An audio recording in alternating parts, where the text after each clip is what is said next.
Purple Ties Podcast. Great stories of Trevecca Trojans and life on the Hill.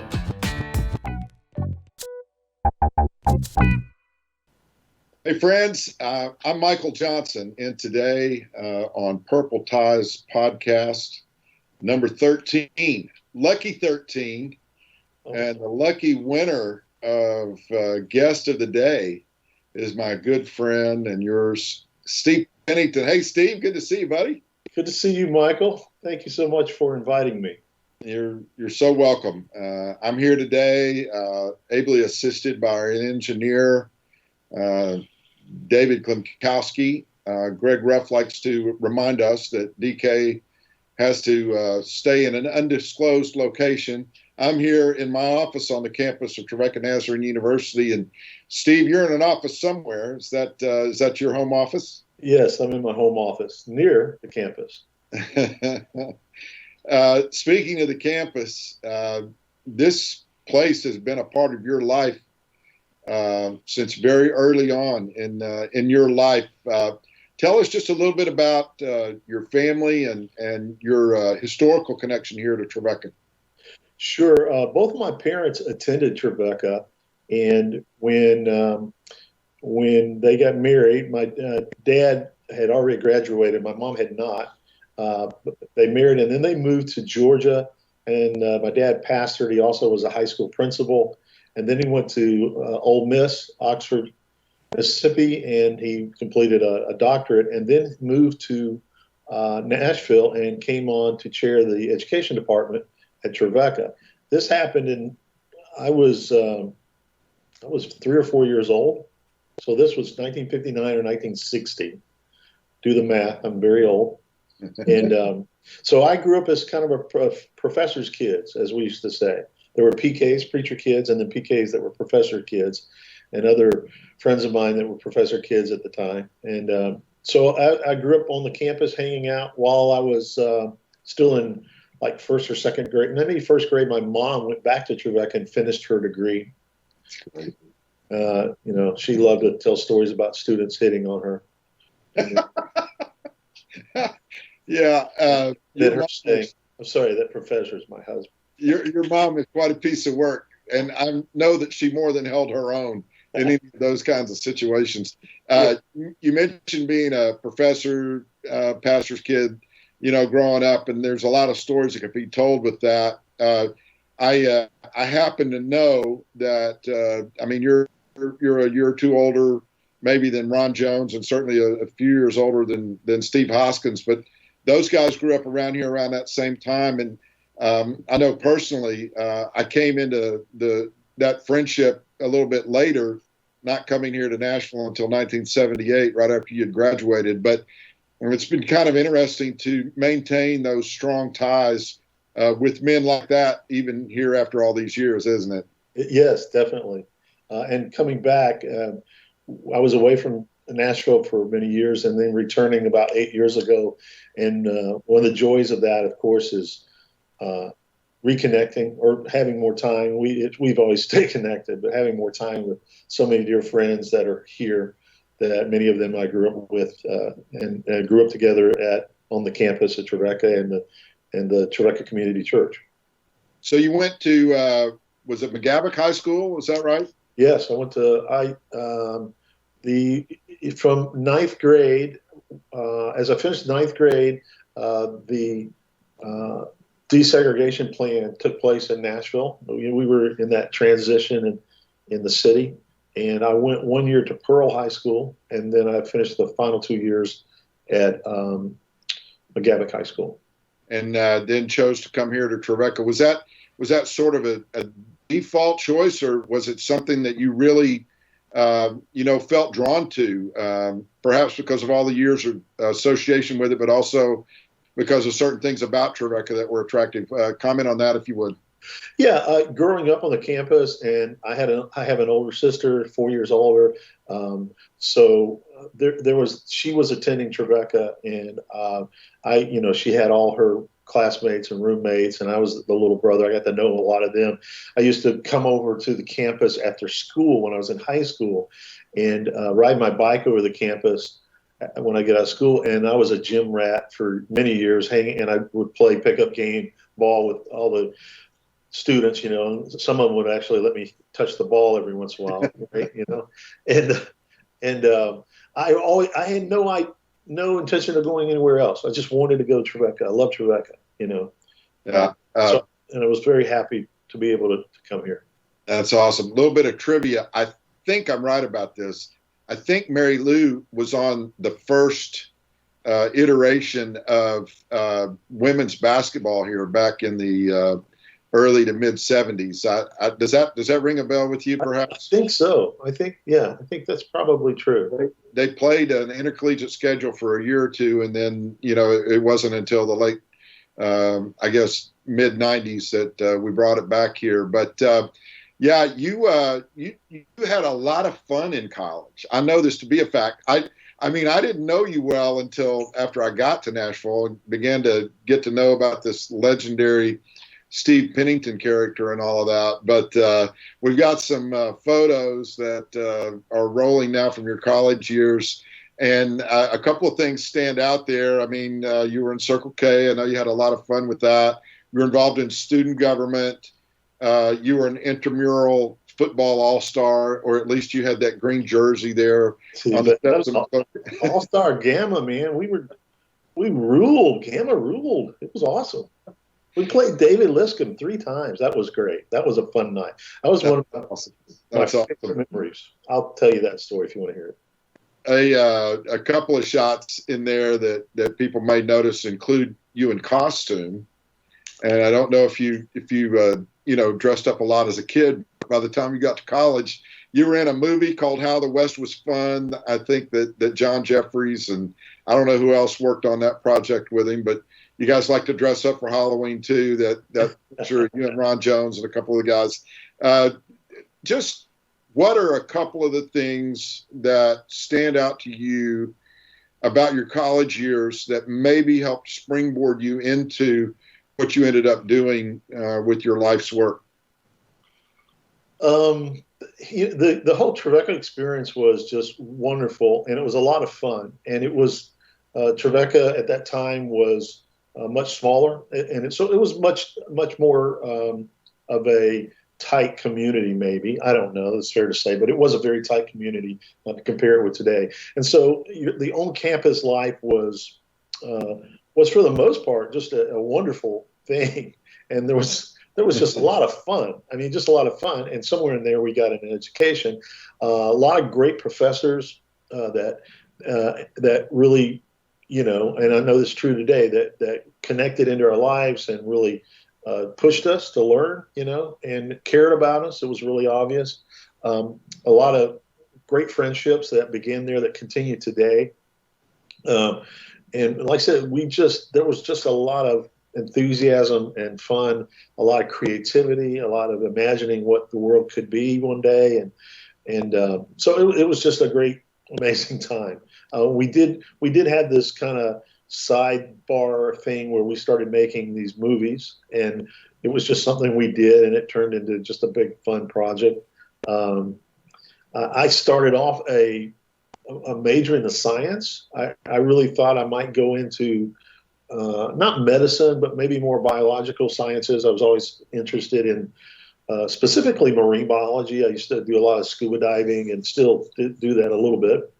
And so I just went down the biology track, and I got a year through chemistry, and then I started getting into physics and just realized that wasn't my gifting. And about that same time, I had to take an intro to communications class, Dr. Gary Coulter. And it just changed everything. I started finding some gifting I really didn't realize I had. And then I got involved. We had a forensics team at that time that was really competitive on a national level. And we had some people there like Chuck Green and some others who had won national tournaments. Wow. At this little school here in Nashville. And we placed well in the state, competing against all the major universities, which is kind of an amazing thing. And the year, my final year in that, we went to nationals in Los Angeles. The school flew us out, and we competed. The whole team, there was about a dozen of us.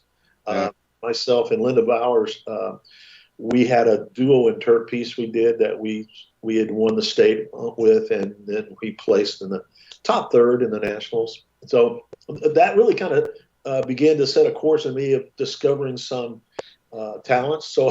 So I'm halfway through my school career, and I've got all these science credits. And so what am I going to do? And I ended up shifting to a major in business, but a lot of communication. So I ended up with a minor in biology and a minor in communications and a major in business. That's fantastic. So right out of college, you had a very clear career path. You knew exactly what you wanted to do, and you just started into it, and it fell into place day after day after day, right? Absolutely. Dream on. And then the 4 years, it's been fun. Now what do you do, right? It was a little bit of a, when you get a degree in business, and quite often that can be very specific to something, particularly those who are in the accounting fields, right? You're going to go, but business administration was a little broader, and, it's kind of a wide open, where am I going to go from here? And I really didn't know what I wanted to do. But I had all this creative instincts and interest, and my first job out of college was working for what is now Dillard's department store. It was Kane Sloan. They had 4 or 5 stores in Nashville, and I worked in the warehouse managing about 15 women who would unpack all of the products as they come in on the trucks, and they would price them and sort them on carts to send them out to all the stores in Nashville. And it was an interesting time, to do a job like that. And all through college, I'd worked a lot of jobs. I worked at McDonald's down the street for a year as a cook. I worked at UPS every Christmas break, and in the summers, I did summer ministries, which was a whole other thing. And that really began to set in my heart some things about performing and ministry. And but anyway, I finished working with this company with Kane Sloan's Dillard's, and then I have some friends from Trevecca who were then working for a show production company that was producing shows for Six Flags theme parks. BJ.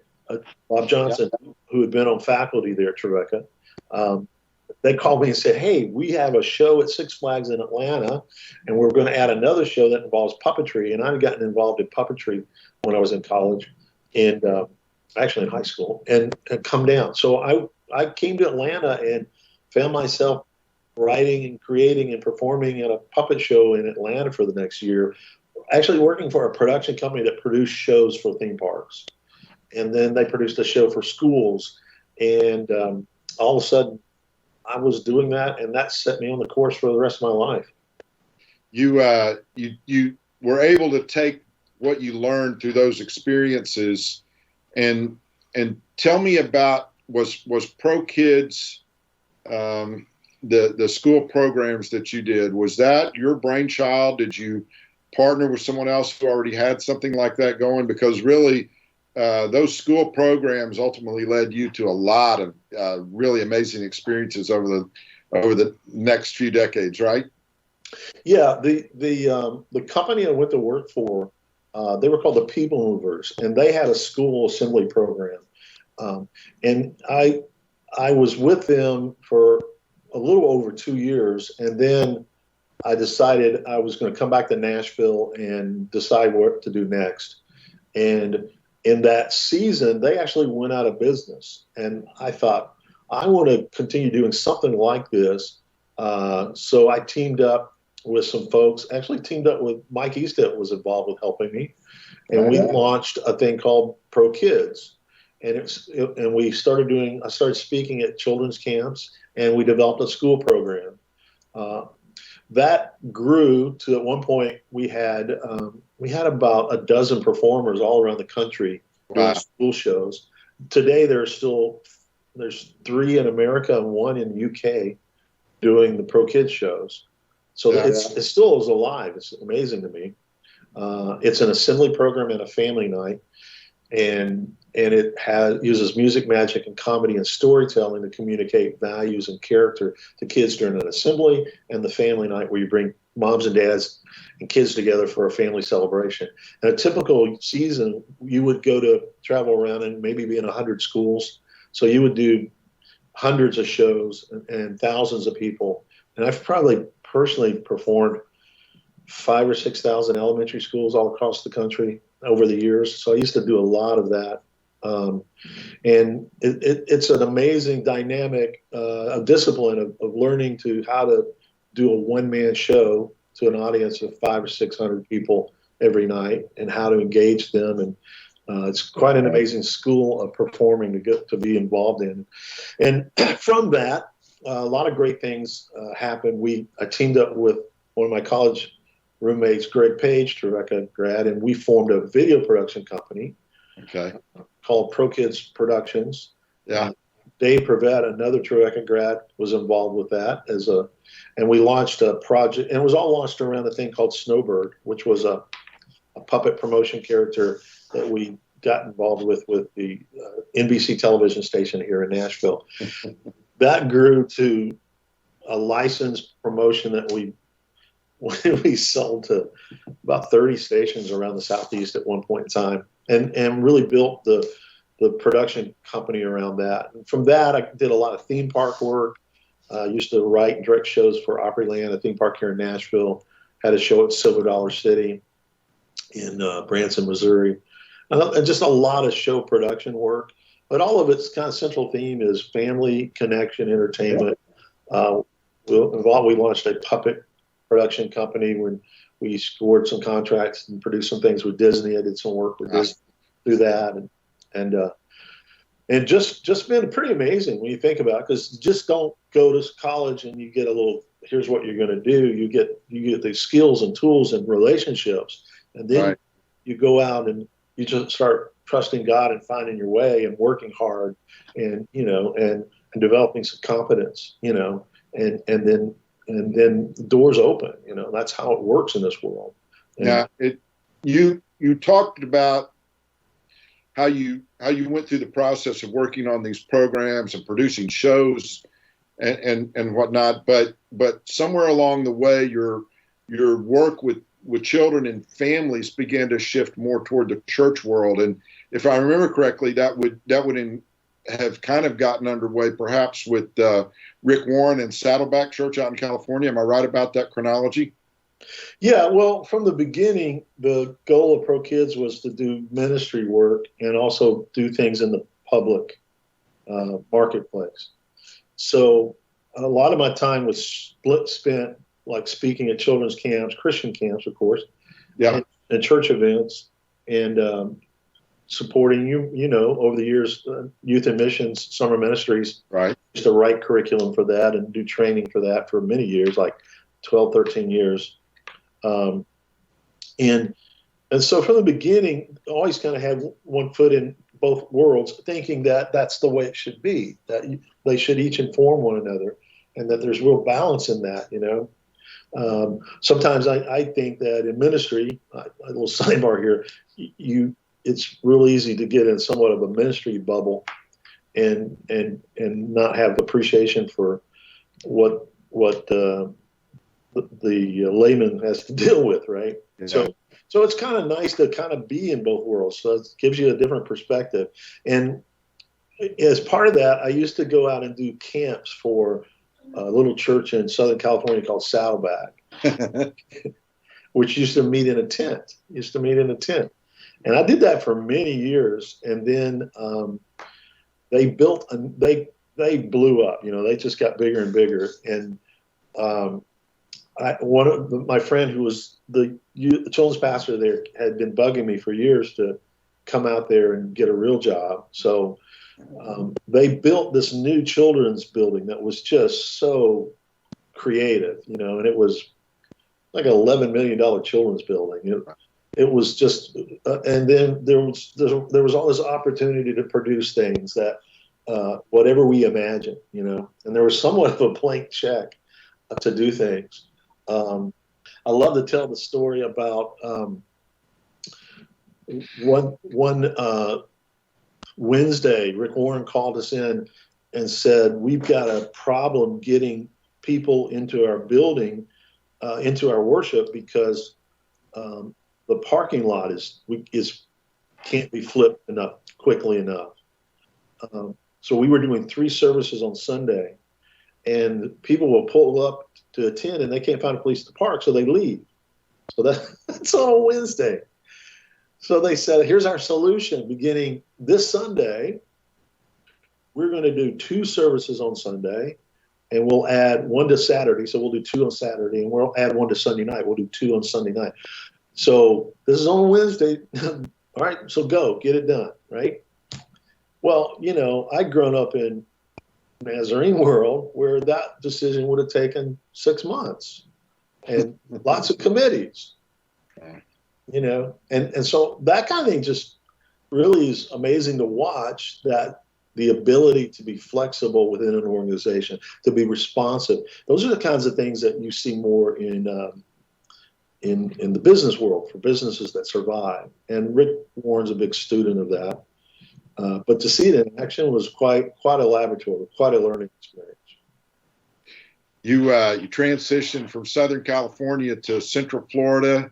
Yes. You and Danielle moved down there, and were involved at Lakeland Highland Park Church, which is a great, actually is the largest Nazarene church we have in the southeastern part of the United States. And I know you had a great run there. And then you moved back to Nashville about 8 years ago. Yes. You've been working here at the campus church, Trevecca Community Church. Yes. And my wife and I have loved seeing how things have developed there at the church. A lot of great things that I'm sure you have time to talk about, or if we had time, I should say, that we could touch on. But I want to skip forward to what we've really been dealing with here these last several months during this global pandemic. You're clipping along. You're doing everything you can in the local church setting to keep ministry alive there in ways that are meaningful for people in a virtual world now. And I remember you calling me and saying, Michael, I got an idea, and I think it might be an idea that God has given me. Just as quickly as you can, with as much clarity as you can, tell us what happened there with this amazing Wow VBS program that you and some friends were able to put together. Yeah. What an incredible thing. I'm going to get to that 10-second commercial. If you're a student watching this, come to Trevecca Community Church and come work with me. We have an internship program, and we're working hard to help you learn how to be involved in children's ministry. So time out. There was my commercial. All right. So, we're in pandemic world, and everything's online. We just got through Easter, and I'm thinking about, we've got children's camp. Will it cancel? We've got Vacation Bible School. Will it cancel? And I'm feeling pretty sure it will. How can we do something virtual? And I have a lot of experience in video production world, so I kind of know how to approach some of that. And then, so how would we put a VBS together for our kids? And I'm thinking through that. And then really this idea that was born from God really just, well, if you're going to do that, why don't you share it with the world? Okay, well, what does that mean? And I literally, I sat on it for about 3 days because I started imagining what that could be. And I really started thinking about that could be a big failure, and I mean, I'm an old guy, but we still, you would think I wouldn't even think about those things, but the enemy can use fear still in our lives to keep us from realizing all the things that God is doing before us. So I really wrestled with it. I really wasn't sure if A, this could be a failure, and B, it's going to be a lot of work. I mean, it's going to be a lot of work, and it just might not work. So 3 days later, I started calling people, and the idea was, I know people all around the world that are involved in children's ministries that are artists and speakers. Would they contribute their talent to it? And I had no money. And would they contribute, and we'll create an online vacation Bible school, and we'll give it away to the world. We're not going to charge money. We're going to give it away, and will these people contribute to it? So I did this deal with God. I said, I'm going to call people. I'll go out that far, right? And I called, and maybe a dozen people, half of them I didn't even know, just through connections. I started calling. And everyone said, absolutely. Yeah, let's do it. I will do it. Absolutely. And I'm like, oh, Lord, now what are we going to do? We're going to have to do this. So at this point, we're about 8 weeks out. And that's about the time I called you, Michael.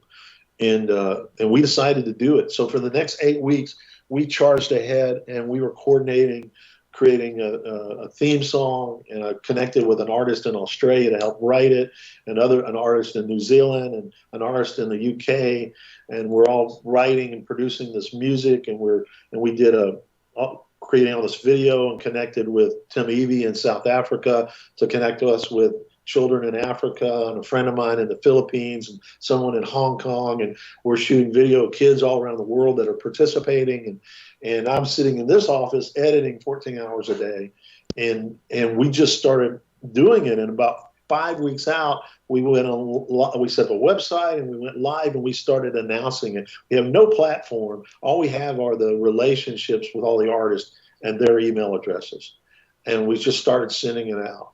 And long story short, we had this idea: could we reach 1 million kids? Which is just a big idea, and it's big and bold, and people got excited about it, and they started getting on board.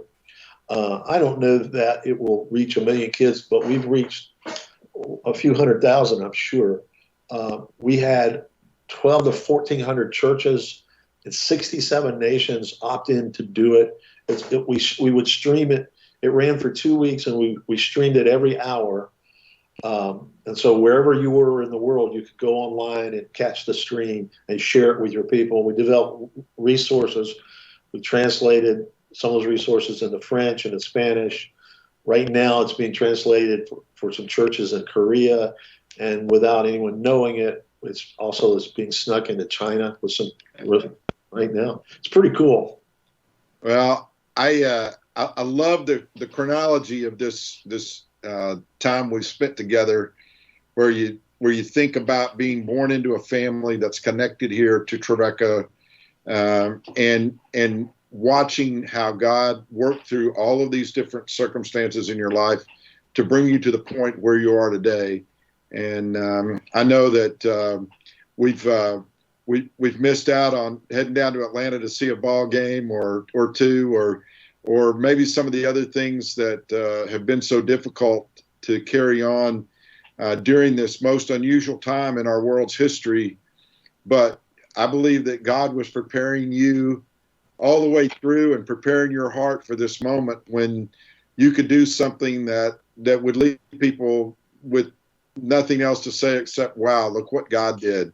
And so thanks so much for being here with us today, Steve. I know when you and I get together to talk, we lose track of time, and that counter down below me here on the screen has not lost track. I think I'm going to need to wrap it up. But, man, so proud of you, so grateful for you. And thank you, my friend.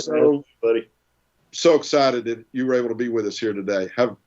We'll see you around. Okay. We'll see you around, I should say. All right. Later this week for lunch. Yeah. That's going to be it for me. On behalf of David Klimkowski, our engineer, and our guest, Steve Pennington, you've been listening and watching Purple Ties Podcast number 13. We'll see you next time.